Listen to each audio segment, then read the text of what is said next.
shine, shine, shine. Las Vegas, shine your light on me. Welcome to Las Vegas Tonight with your award-winning host, Dale Davidson.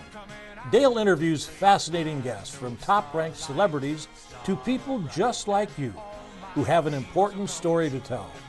For more than 15 years, Dale is broadcast every week from the fabulous Las Vegas Strip. He finds the people who really make Las Vegas a one-of-a-kind city and lets the world know just what's happening in this remarkable town. You'll discover why 50 million people visit the entertainment capital of the world every year. Stay tuned for another exciting episode of Las Vegas Tonight. Welcome to Las Vegas Tonight. I'm your host, Dale Davidson. Thanks for tuning in. You'll be really glad you did. Kris Bashford is with us today. He's a fascinating man. He's got a great backstory, a very successful business guy, a Christian, a wonderful person, and we're so glad to have him. Kris, thanks for coming on the show. I'm so happy to be here. Yeah, Appreciate Kristen it. is your official Yes. formal name, but Yes. nobody calls you that. Nobody calls her that, except my mother, which God rest her soul. Yes. Thankfully got rid of that. Yeah. Let's talk about your mom and growing up in Chicago. You grew up on the south side of Chicago. Tell me about the neighborhood. Tell me about her. Tell me what it was like growing up in Chicago in those days. Well, we're talking in the 70s, and in the 70s you had a lot of things going around in the inner city Chicago. So yeah, I was born in Mercy Hospital right down there on the south side. Yeah. It was a tough environment for a lot of people at that time, and really just what it comes down to for me, even though that's where you start, it does not have to be where you finish. Yes. And so my mom, she was a wonderful woman, very good looking lady in her day. And so she had plenty of suitors at that time. Unfortunately, I happened to be in a broken home at that time. And so, I'm sorry. But it's okay because, as that saying goes, if it doesn't kill you, it only makes you stronger. And so we definitely had a difficult upbringing in those early years, but things turned. Things turned for me because really the love of Christ. She was a strong Christian. Not initially. Oh, no. really? My mom, she came to know the Lord as a result of a deathbed salvation. Really? And yeah, that happened in 1979. Right. And she had colon cancer. And at least that's my understanding of it. I was a little young at the time. But sure. So as a result of going through battles, for 3 months long in the hospital, she found Jesus through that time. It was a nurse, as I understand it. It was a nurse. It was just somebody else, prayer warriors coming in, and they didn't know her from Adam. God bless them for doing that. But they helped her. They helped her understand, gave her a Bible, and she began to read. She began to study and understand right there in the middle of pain, in the middle of trying to recuperate, and that's how she came to know Christ. And one thing that she told us, and I'm the youngest of three boys, she said, at that time, God, I will give you my life 100% if you would give me just 10 more years. Now, that was in 1979. She actually passed away in 1989. 10 years. Yeah. Wow. And so I believe that she was supposed to go home to be with the Lord, but there's no telling where she would have ended up at that point in her life. Sure. But as far as her spirit, and now at this point, I know where she is. Without a shadow of a doubt, I know where she is, and I know those 10 years were the most pivotal years of my life, and it put me and my brothers on a trajectory that we would not have had it not been for her. Had she not been decisions. around. Mm-hmm. Yeah. Absolutely. What happened after she passed? Did you go live with someone else, or were you grown up enough by that point that you didn't have to? Yeah. So actually, prior to that, once the track of our life was public housing in inner city Chicago. Right. It wasn't a vacation. You can believe that. It wasn't resort living, if you will. But what happened, we stayed with our grandparents, in particular my grandfather, and let's just say he was a man of the world, all right? He was a man who thought that young men should basically smoke what they want, drink what they want, to be with whomever they want. Wow. And that was not the environment that my mother wanted us to be in. I get it. And so This was her dad. This was her father. Yeah. Yes. Yeah. And even though he did the best with what he could at that time, Right. and he did come to know the Lord much later than that. Thank you, Jesus. But beyond that, she took us out of that environment. We actually moved to a suburb of Chicago, just north of Waukegan, Illinois. Oh yeah, nice suburb. Yep. Yeah, very Yep. nice place. Yeah. And so we moved there, and that's where we began to take our little family and really grow. And that's where she got deeper and deeper into the things of God. They actually called her the Praise the Lord lady in the neighborhood. They did. Is that right?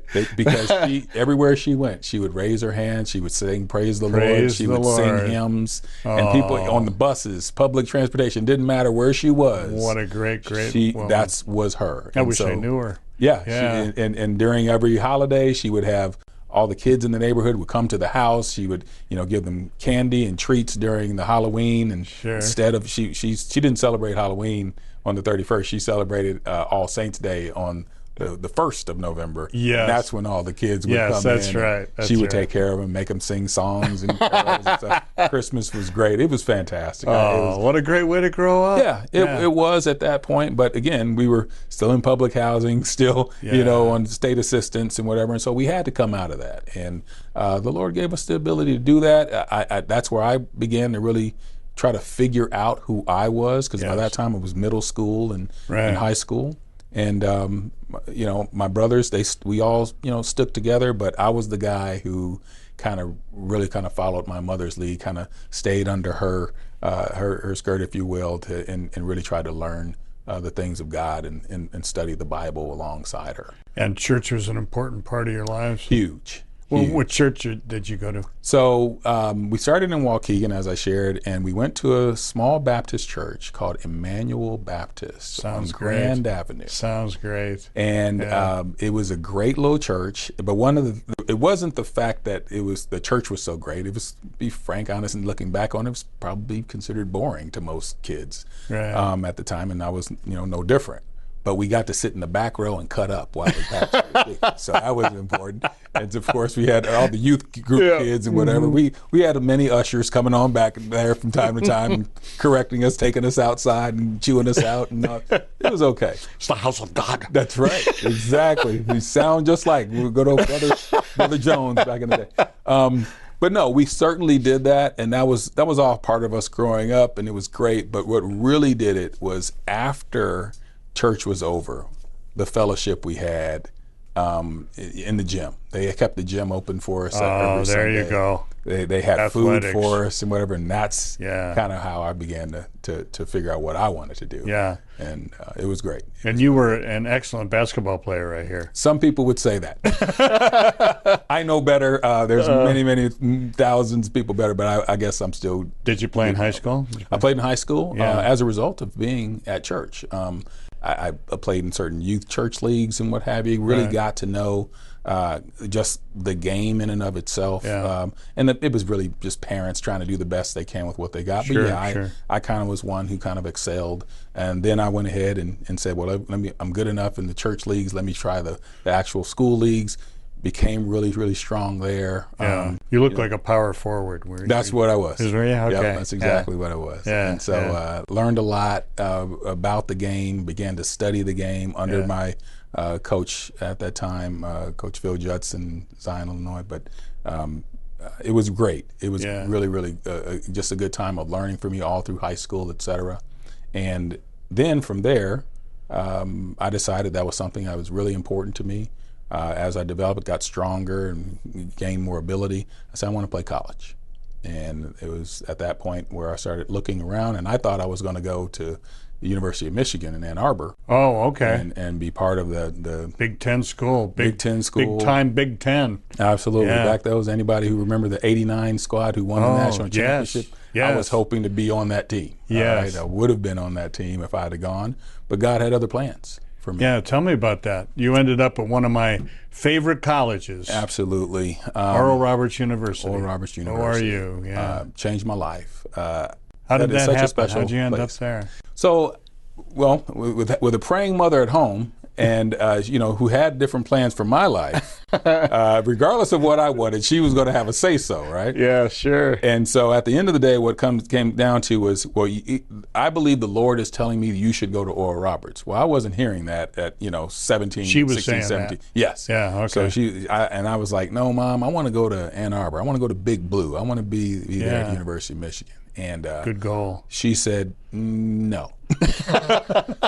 She said, the Lord wants you to go there. Yeah. And I hadn't even heard of what is an Oral Roberts. I had no idea. It's a strange name. It's a strange name. Yeah. There's a school named after this person. He's some preacher who barnstormed all over America in the 50s and early 60s. The more I learned about him, and obviously I got to meet him and was close to the family. Yeah. But at this point, at that time, I had to figure it all out. And what did it, my grandmother, knowing that my mother said that's where I'm supposed to go, she said, I'm going to pay for your trip down there. Wow. And I'm going to help you pay for your first year. Wow. And if you go. And so I did go down there, and the thing that got me wasn't the school, wasn't the even though I was definitely engaged in church and wanted to serve the Lord, right? I just didn't want to do it there. Yeah, okay, I understand. Initially. Sure. And Tulsa, Oklahoma is a long way from Chicago. Thank you. That's the reason. At that time, that's exactly the reason. Yeah. And so what ended up happening was I studied a little bit more about Oral Roberts and found out that they've got a great basketball program. Oh, okay. And the coach who was there, who had just returned, he took the team to the Elite Eight in 74. Wow. And that happened to be Ken Trickey, God rest his soul. But kind of like he's coming back and he's recruiting in Chicago. He's bringing in guys that I played against during my high school years. Wow. And I'm like, okay, I know that guy. Yeah, let me head down there. I can play them. Yeah, I can play with those guys. Yeah. And sure enough, since it was Division I athletics, the pinnacle of college basketball, I'm like, okay, I'm going to go there and at least check it out. Yeah. And I did. I got to stay there with the team. The coach was recruiting you at that point? The coach gave me an open, it was assistant coach actually at that time, but he gave me an open workout with the team and to basically room with them while I was there on my visit. And it was definitely a place to me. But it wasn't because of the athletics. It was because I went to chapel during that visit. Really? And the Spirit of God fell on me. It's like daily, obviously. Isn't it? Daily chapel? Twice a week. Twice a week. Twice a week. Yeah. But again, it's I knew it was often. Way more than I ever went. Then they have Sundays services as well. Sunday night services. They call that Vespers. Yeah. And so as a result, after just being immersed in the culture that is Oral Roberts University, I just knew. I said, this is the right spot for me. Wow. And so I acquiesced and yielded to my mom's prayers and her direction. Always a good idea, Kris. Probably really good. Yeah.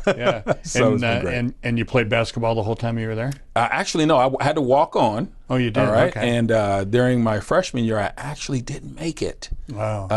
And then in my sophomore year, I did go out once again, but by that time I was definitely immersed. Michael Jordan didn't make it. That's right. Either. He didn't make it his first.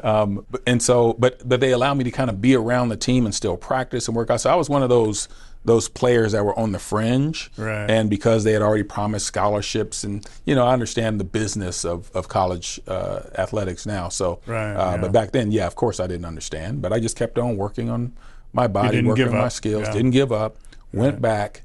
And that's when they, in my sophomore year, they say, well, we're not going to give it to you again, but you're going to be a provisional athlete for us. So they still didn't give me a scholarship, but I had all the same benefits of a lot of the players at that time. Okay. And then it wasn't actually until my junior year that I was actually, made the team and you got the scholarship then. And good for you. Scholarship. So, God bless you for hanging in there. I hung in there. Yeah. And you had a couple of good years. Yeah, had a couple good years. I was really more of a role player, bench player, and at that time, there were some things that changed where I actually ended up, as a result of the school changed over from NCAA, they had to change to NAIA, and so as a result, I was one of the leaders on the NAIA team. So that's didn't nice. Quite catch my Final Four thing, right? But that's okay. It was still good. One thing I will share. They actually, during that time, they actually had a transition This was actually in the early 90s by this time. But they wanted to change their mascot, and that had a significant impact on the new mascot that was brought in when they were. What did they become? They were the Titans during that Good time. name. This year. Yep, the Oral Roberts University Titans, and then they transitioned to the Golden Eagles, which they still are today. Yeah, and so a good one. Yep, and so the very first mascot was Eli the Eagle, and I ended up working at an animation studio, and we created the cartoon, and that's what they adopted and had it for 30 years, and it still exists today. Is that right? Yep. Oh, congratulations. Yep. That's a great Still story. One of those things. It's kind of a namesake That's thing a great for me. story. My son was a mascot himself, dressed up in Really? all of that. Yeah. Bucky the Bronco at university in the Bay Area. Oh, okay. Yeah, Santa Okay. Clara University. Santa Clara. Okay. Yeah. So. Fantastic. Yeah. He would go to the basketball games, but he had a big horse head on at the time. That's right. See, it's always free there. Yeah, See, I was that's wondering right. if it was going to be one of the Boise State, because they're the Bronx too, right? Yeah, that's right. That's right. There you go. We have to take a brief break. We'll be back with Kris Bashford in just a couple of minutes. We're going to delve into your current life, your present life, and your views for the future, and a little bit about your faith journey, if that's okay. Absolutely. We'll be back with Kris right after this.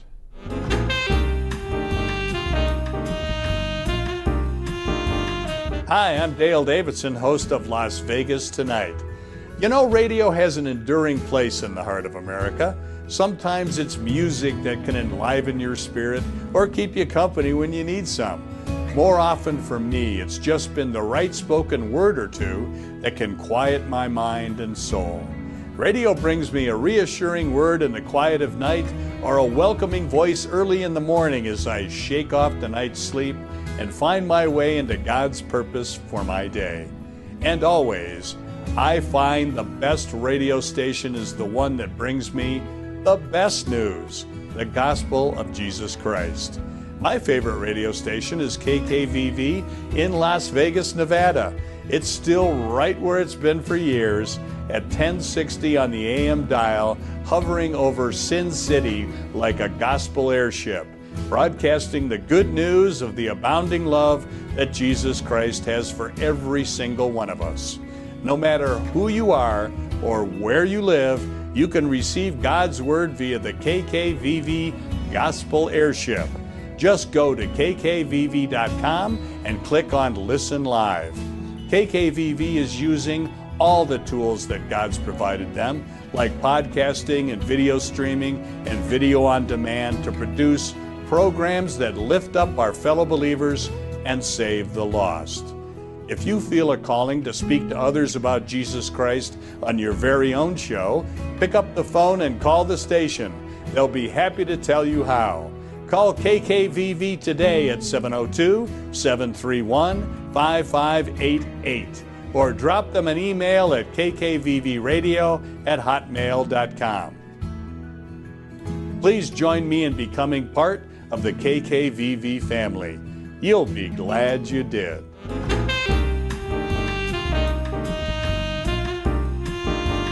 We are so pleased to have with us Kris Bashford, who's a godly man, a very successful business guy, and we're going to talk about both of those things in this segment, if you don't mind.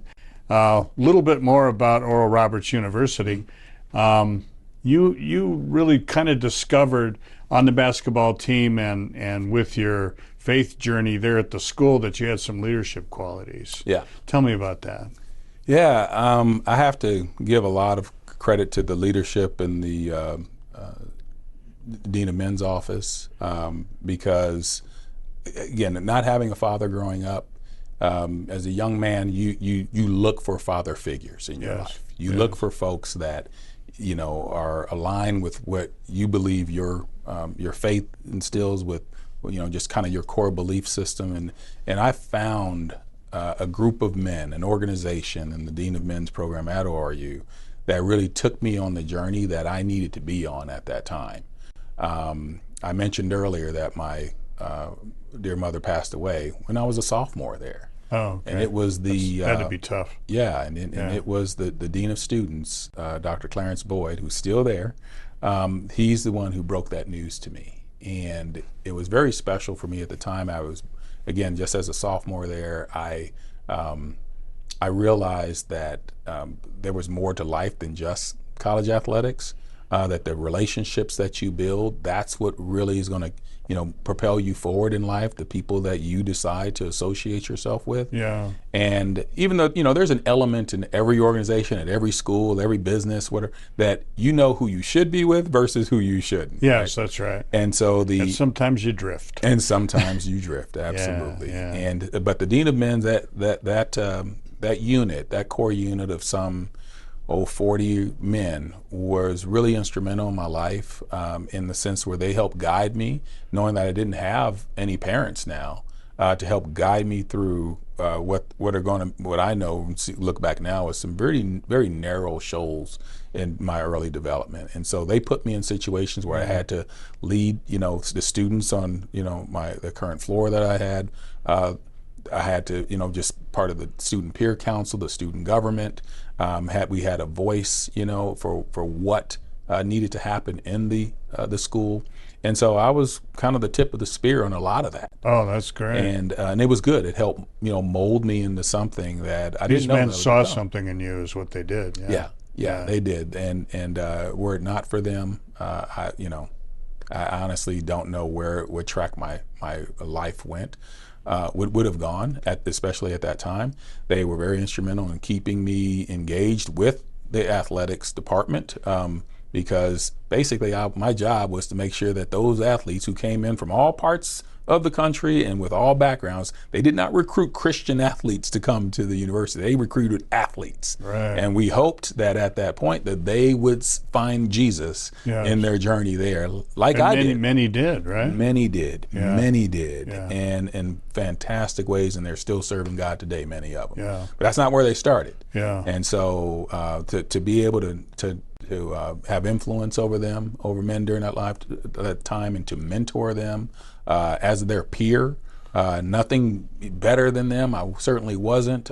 Didn't treat them any different. I just wanted to give them guidance and counsel, because in many cases, I had a similar background as them, growing up in the inner cities and having a broken home. You could relate to them. Yeah. Absolutely. Yeah. And so met a tremendous number of people, and it just really helped shape my life. One thing that I have to say, if an individual finds themselves in a situation that they don't understand, one of the best things they can do is share it with somebody. Don't hold it in.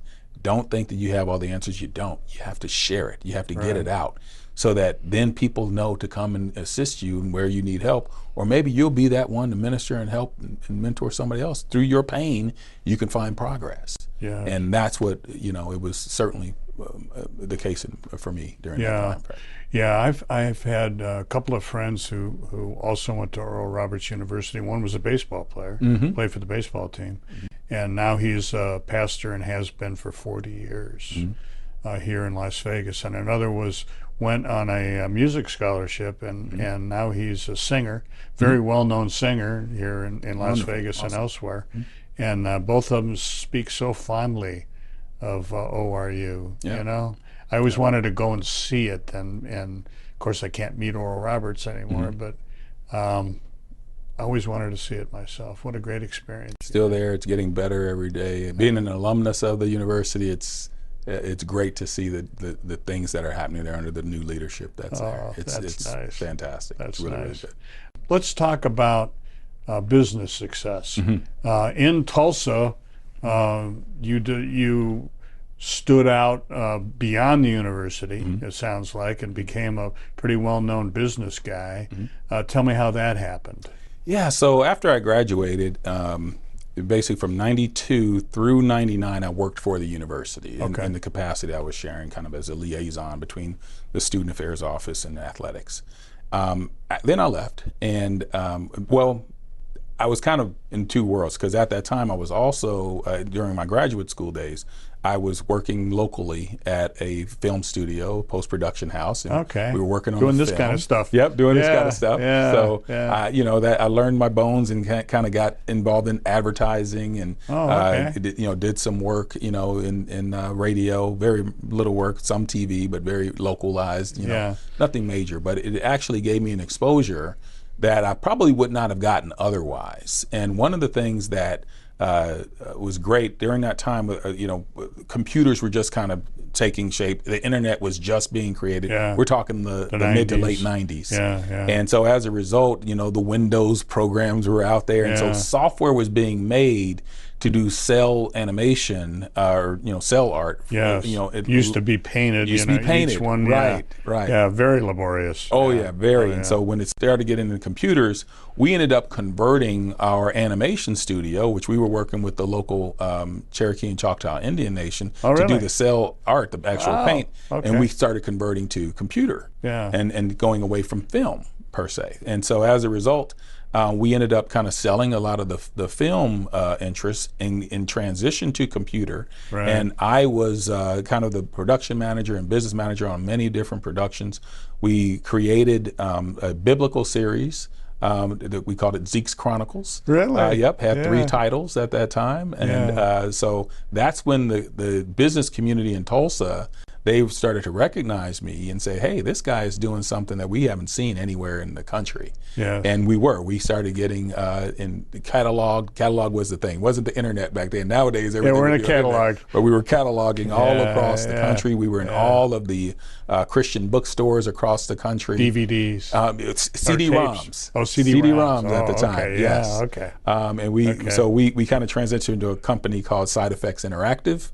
And so that's where the publishing model that we use. And so I had electronic publishing background, and it was fun. It was fantastic. Ended up selling that, and after even getting some great accolades and again national and even international distribution in some of our titles, and we knew that we couldn't really keep up with technology the way it was. It was very expensive. It's expensive, And so we said, well, let's get out while all this equipment that you bought, throw it out. Throw it out. There's new stuff. Exactly. Every year. It's all digital. It's all, whatever. Absolutely. So as demand increased and as we saw that the internet was beginning to kind of take over, as well as set-top platforms like the Nintendo, and the PlayStation Game and stuff. Boy, That's Game Boy, all that was coming in. I'm like, okay, we either have to invest to compete, or we need to divest, sell it, and then everybody, take their money and run.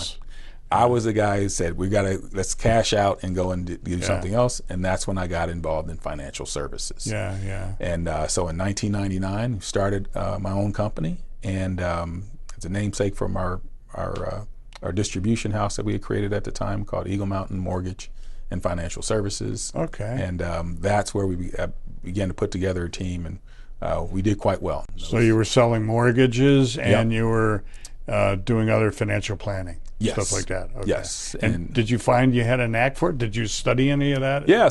My degrees are in business administration and finance, and so I was like, this is something I kind of always wanted to do. I kind of knew how to set up a business as a result of working in the digital software industry, and so we went right into it.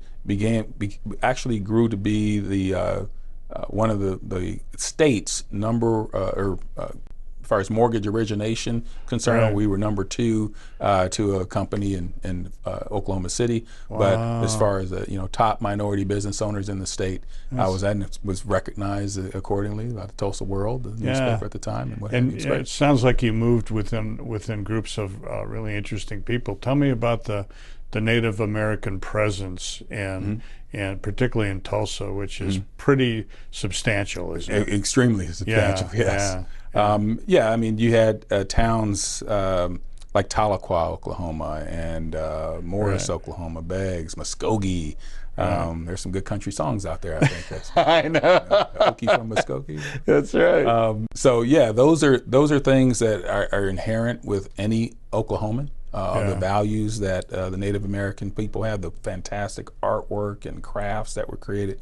And so, my role is, in particular, coming out of college, was to try to bring those into the mainstream. And that's what we were trying to do with our cell animation art, our digital software creation. And so it was good. Unfortunately, we tried to go ahead and sell our film to companies like 20th Century Fox, and they were at that time kind of coming up with the Cartoon Network, which we see so many places and what have you. But it was a great time to kind of to build the framework where we have ongoing friendships, and again, everybody hard to compete with Hollywood. Oh my gosh. Difficult. Very hard. Yeah, they just throw money at stuff. Real quick. They do, and then you can't afford to do that, and then there you are staring at it. Yeah. But tell me how you got into the insurance business, which is what you're doing now. Yeah, that's what I'm doing now. Insurance is kind of like law. There's different avenues that a person can go in, and financial services, as I said, I was kind of toggling in two worlds where we had real estate financing, so mortgage origination, whether it be for residential or commercial. We did both at the time.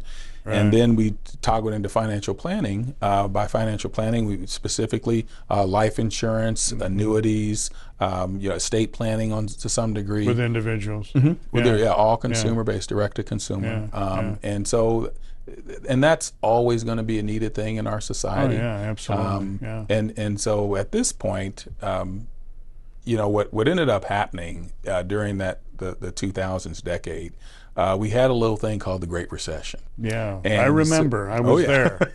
I owned a TV station then. Yeah. A lot of things happened during that time.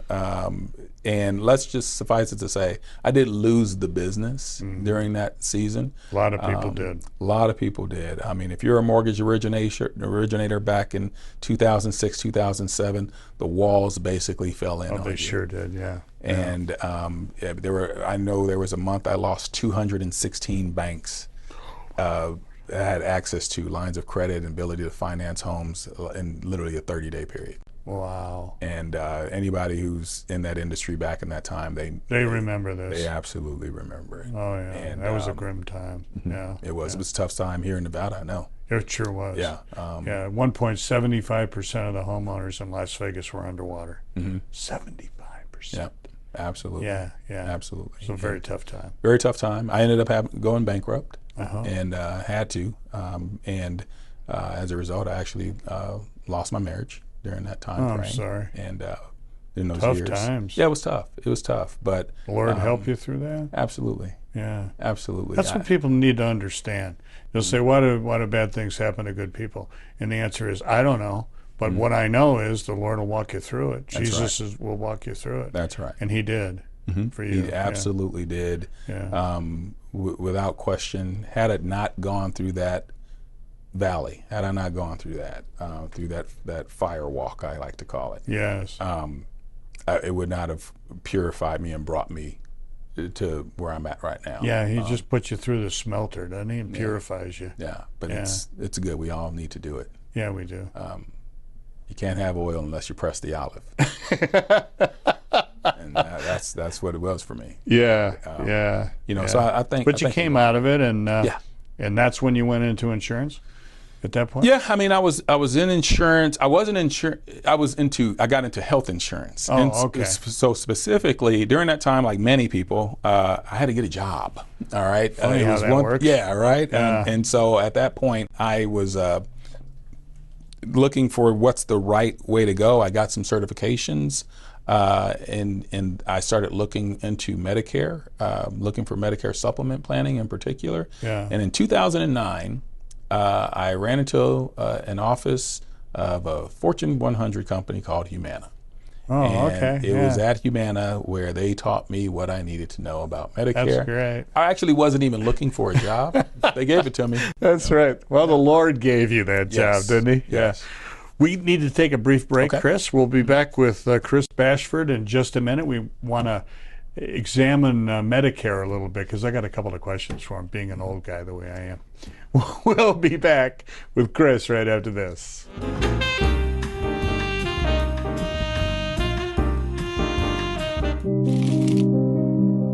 What gave Joseph perseverance?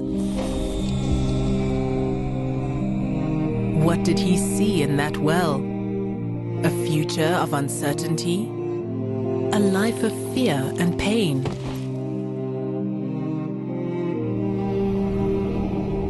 Yet even when he was sold, he never gave up.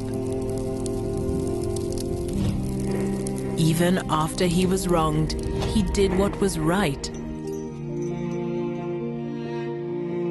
Even when he was all alone, he chose to believe. How did he find the will to carry on? Was it the promise, the dream, or maybe it was his faith in God that helped him? Despite his circumstances, God used Joseph to influence the world. His story is a reminder that God is never far from us, that he is always in control, and he is always working, even when we don't see it.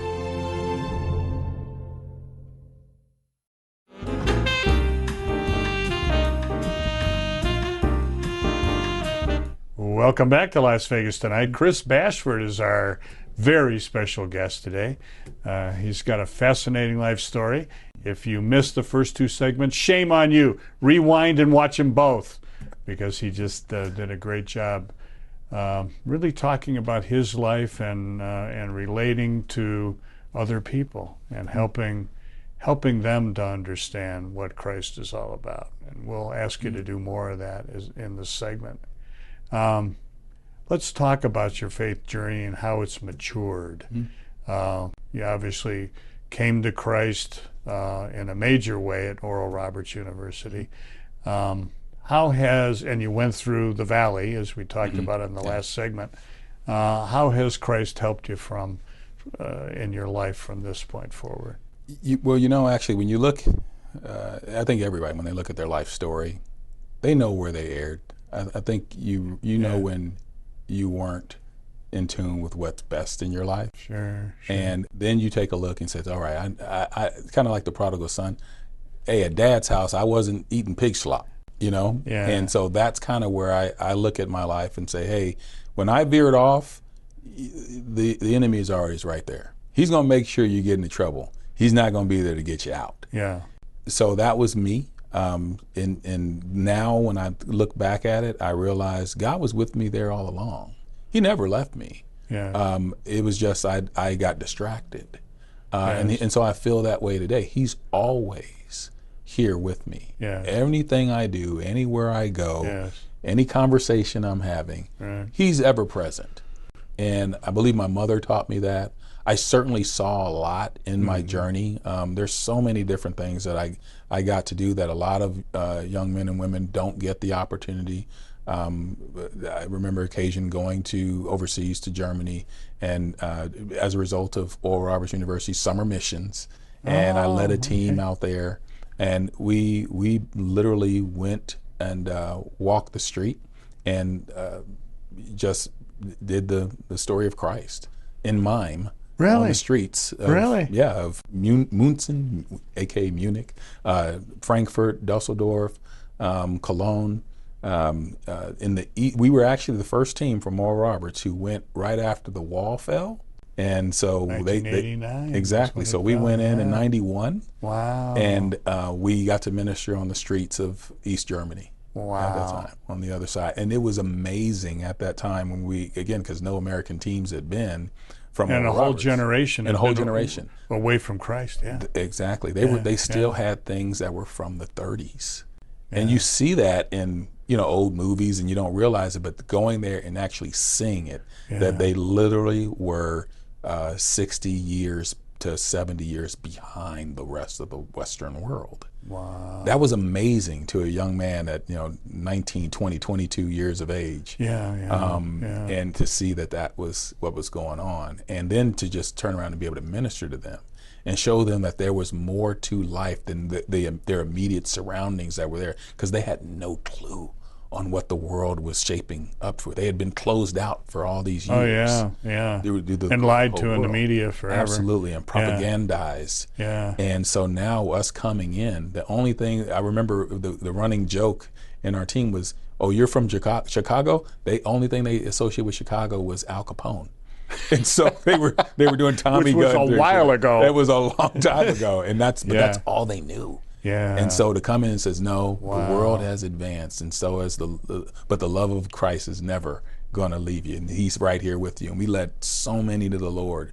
And I would say that was a precursor, seeing the way people live, seeing their views, their worldviews. Right. That has stayed with me ever since. Really? And I actually get to use that in business today, knowing that they just don't know. And currently, in my understanding, helping people with their Medicare journey, which again, 20 million more people are going to be turning 65 in the next 5 years. People need to know those basics. Well, that's a form of ministry for me. Sure. And because if they don't know, just like they don't know about the love of Christ, if they don't know about the opportunities that are available to them in this great country of ours, we've got to help them understand that. It's ministry. Yes, it's different, but it still has those same undertones of helping somebody move forward in their life, and having a better quality of life. And God looks at every job, every person's life as a mission field, doesn't he? Yeah. And do you have an opportunity to witness in your business life? Yeah. You know, because that's hard sometimes. It is hard. Yeah. But it keeps you grounded. I'll walk into different in-home situations, and you'll see some tough stuff, gaping holes in roofs of places that people are renting, half the houses just falling apart. And during the winter months, it gets cold and they're stuck there. People not being able to close windows, doors, not having the proper appliances, probably gas leaks and different things in the house, poor electricity. I walked into a guy's house. He was in an apartment, and all he had was a very small stove to heat himself, and he had a cot on the bed, and that was it. Had nothing else. Wow. And unfortunately, they're in poor health. You walk into homes, and people are due to neuropathy just running rampant in their body. They have limbs amputated, in wheelchairs and what have you. And so that there's plenty of opportunity for ministry. There's plenty of opportunity to try to help somebody and bring both social services and better health care to them. And so the word says, if withhold not good from them to whom it is due, if it is in the power of your hand to do it. And so I look at my role that, hey, if I can help somebody, it is incumbent upon me to make sure that I leave them better than the way I found them. Well, God bless you for doing it. Yeah. Everybody and American citizens are entitled to Medicare when they reach 65. So you can help them in that way. Just briefly, explain Medicare replacement and what that really does for somebody who's 65 years old. Yeah, so with respect to Medicare in and of itself, again, it's a social program that anybody who is either disabled for at least 24 months or they're turning 65 and they have worked for at least 40 quarters in their life, so the equivalent of 10 years, or has a spouse or significant other that they can tap benefits from. If they're in that situation, then they basically are going to be able to receive hospital coverage and medical service coverage, such as doctors, ambulatory service. Your company actually takes over for Medicare, right?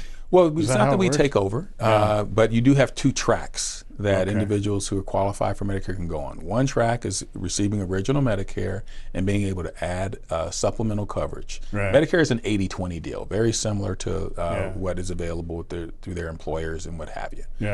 We come in, I teach that you can either come in with a Medicare supplement coverage to pay that 20% that Medicare doesn't cover, or you can choose what's called Medicare Part C or Medicare Advantage, and that's kind of an all-in-one system.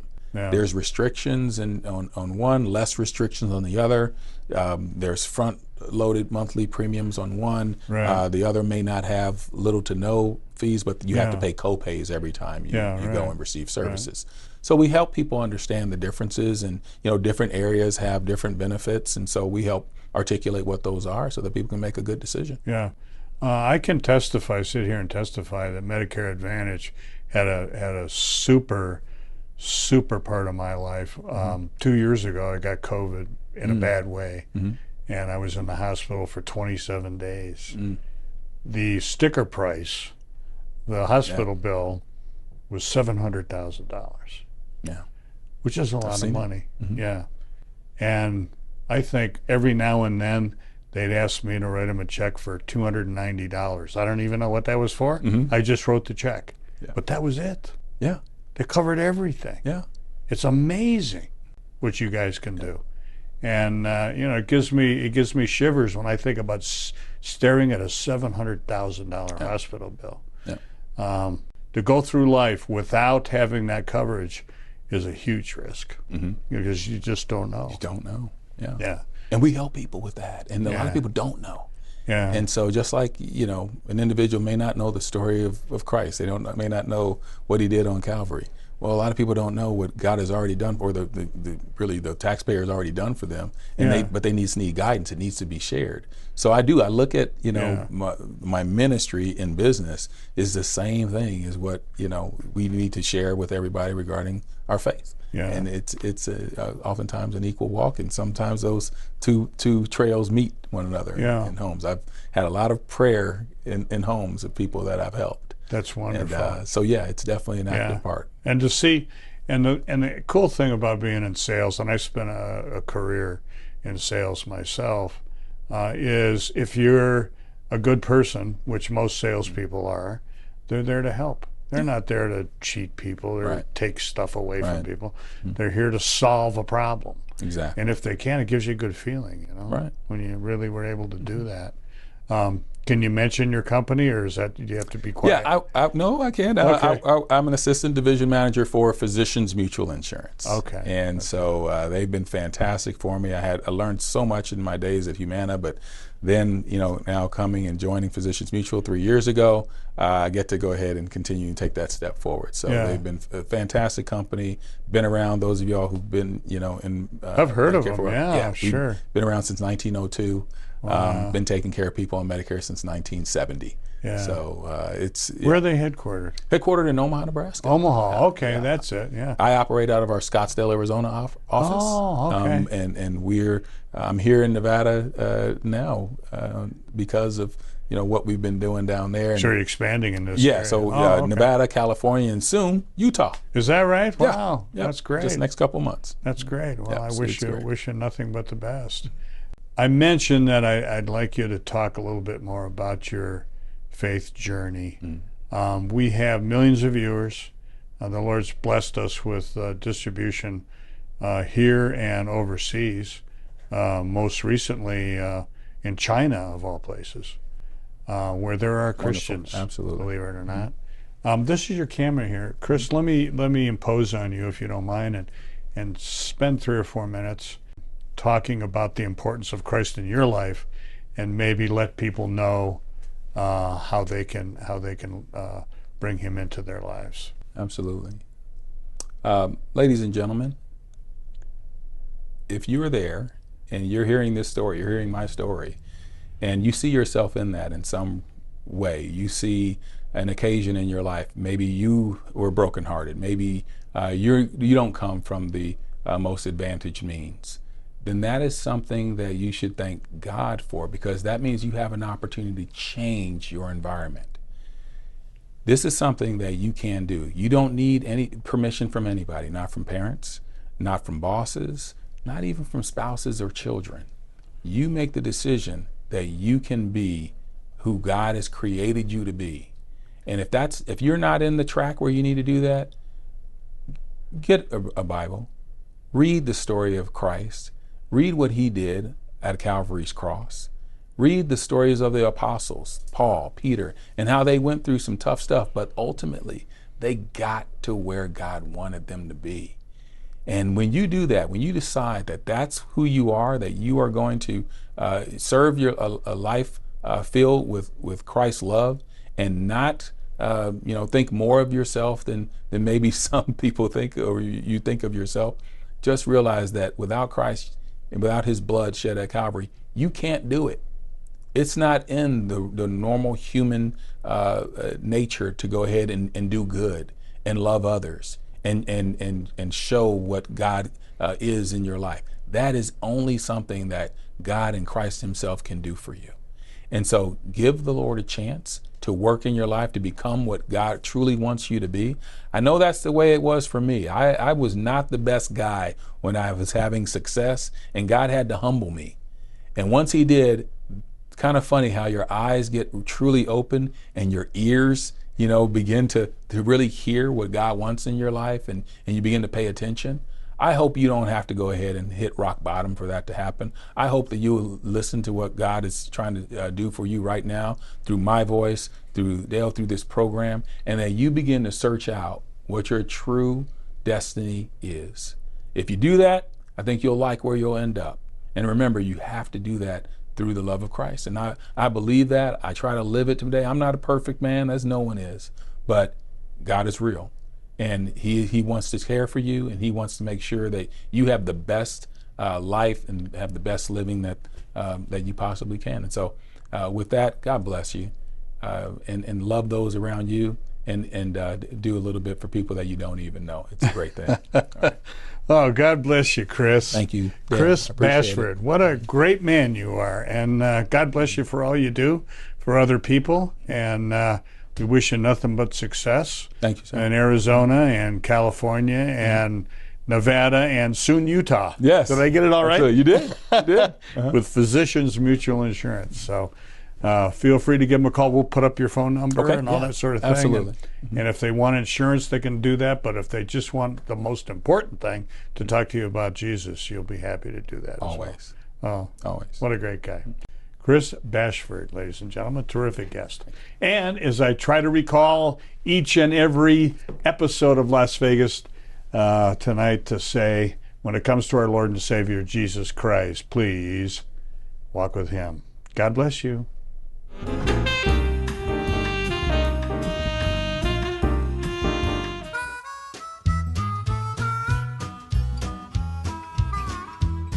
Some mornings I get up, dark clouds are in the sky.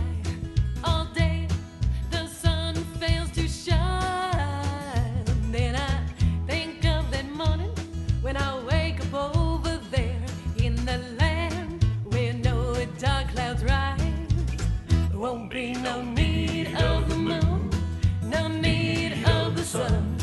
There'll never be no night. Heaven's gonna shine, and a mansion will be mine. Jesus will be the light.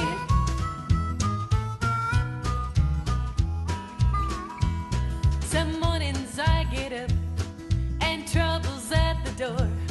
That trouble hides the light of day. Then I think of that morning when I wake up over there in the land where troubles roll away. There won't be no need of the moon, no need of the sun. There'll never be no night. Heaven's gonna shine, and a mansion will be mine. Jesus will be the light.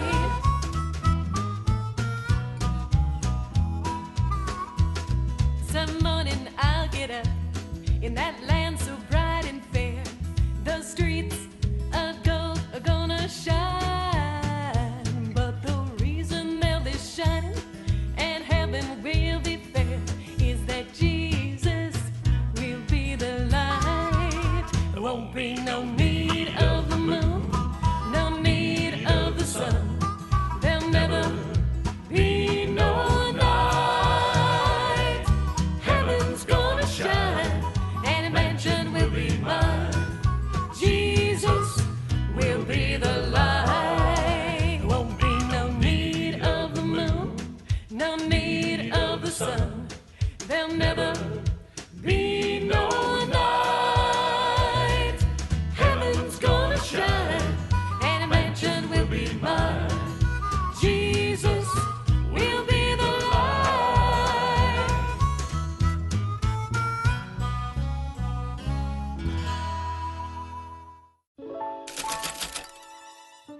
What is the Bible? What does it say? Why do people care about it? And what does it have to do with you?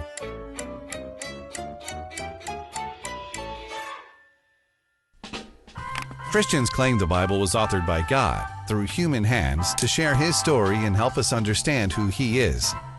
It's a diverse collection of literature, including historical accounts, poetry, stories, and wisdom. It contains mind-blowing adventures like men being thrown into a fire-filled furnace, yet they weren't burned. It speaks of an old man who was lowered into a lion's den only to be supernaturally protected and not eaten. It also tells the story of a little girl who had died, yet miraculously came back to life. The Bible is one book that contains 66 smaller books. It was written over a period of 1,500 years and authored by over 40 different people that range from shepherds to doctors, scholars, farmers, and kings. Completed 2,000 years ago, historians say it's one of the most reliable books on the planet. Over 10,000 manuscripts have survived the centuries. Compare that to only 235 known manuscripts of Shakespeare's First Folio. There have been over 5 billion copies printed worldwide, making it the most reproduced book in the world. The Bible is divided into two sections, the Old Testament and the New Testament. The Old Testament is well known for its early history of the world and insight into life, giving wisdom such as don't murder and love one another. Other sections are a bit racy, such as your breasts are like two fawns, twins of a gazelle. The first 4 books in the New Testament tell the story of Jesus through the perspectives of 4 of his closest friends. The rest of the New Testament is stories and letters revealing what Jesus' closest followers did after his time on earth. God used average people to heal all kinds of diseases and drive out demons. Many of Jesus' followers were killed because they dared to preach his message.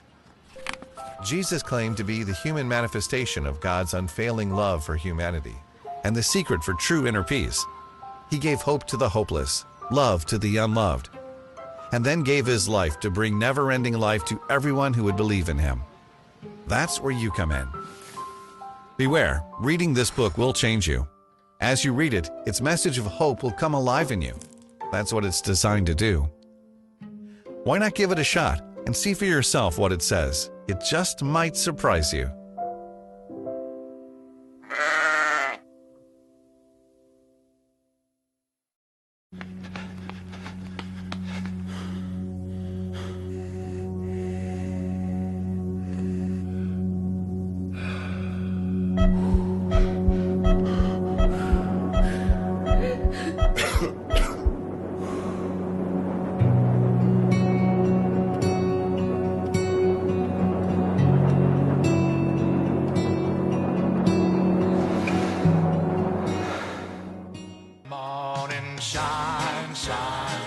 Las Vegas, shine your light on me.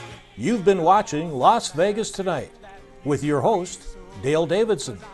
We hope you've enjoyed this edition of our show. We so appreciate your loyalty to our program. To keep Las Vegas Tonight on the air, please go to our website, vegassaints.org, and click the Donate button. To send a check or money order, please make it out to Dale Wynn Davidson Ministries and mail it to 9030 West Sahara Avenue, Suite 255, Las Vegas, Nevada, 89117. To suggest a guest to appear on the show or any other suggestions or questions, write to Dale at DaleWDavidson@yahoo.com or call him at 702-480-3989.